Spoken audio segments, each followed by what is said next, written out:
This video will cover the Battle of Philippi, or the defeat of the assassins by Octavian and Antony. Your key questions for this topic are: 1. Who fought at the Battle of Philippi and why? 2. Who won the battle and how? 3. What were the consequences for the Republicans? And 4. What were the consequences for the Triumvirs? After they had created this alliance, the Triumvirs now turned against the conspirators. You'll remember that Antony had given them an amnesty, and so they'd gone off to take their provinces in the eastern part of the Roman Empire.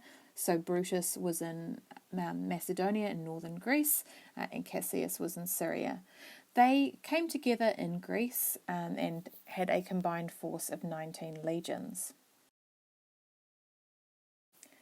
Initially, Antony was fighting against the conspirators by himself, although he later called in Octavian for reinforcements. Together they had 28 legions, so far superior numbers.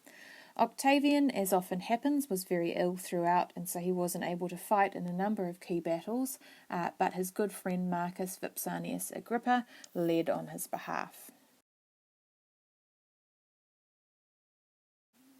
To cut a long story short, the Republicans were defeated at Philippi.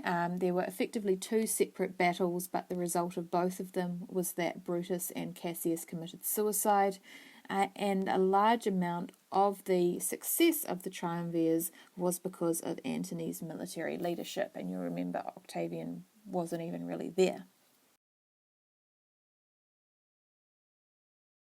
As a result of this defeat, the Republicans were left without a strong leader, which made Antony and Octavian clear winners of this conflict. It was also seen as a victory over the old Republican faction, who before them were the Optimates, and it was a step towards finally defeating the assassins. There were only a few left. Because they had removed their enemy, it also removed a need for a united Caesarian party. And so, as we'll see, Lepidus begins to be edged out, and because of his success in the battle, Antony got to take the wealthier provinces, while Octavian was left with the less glamorous job of distributing land to their veteran soldiers. So after Philippi, the provinces which had been held by the conspirators were redistributed. Antony took all of the eastern provinces. Octavian was left in charge of Italy. Lepidus didn't get anything else.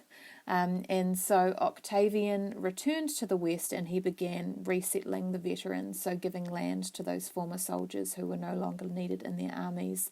As well as this, he also had the problems of dealing with Sextus Pompeius, son of Pompey, who had become a pirate, and making sure that food imports were able to come into Rome by sea.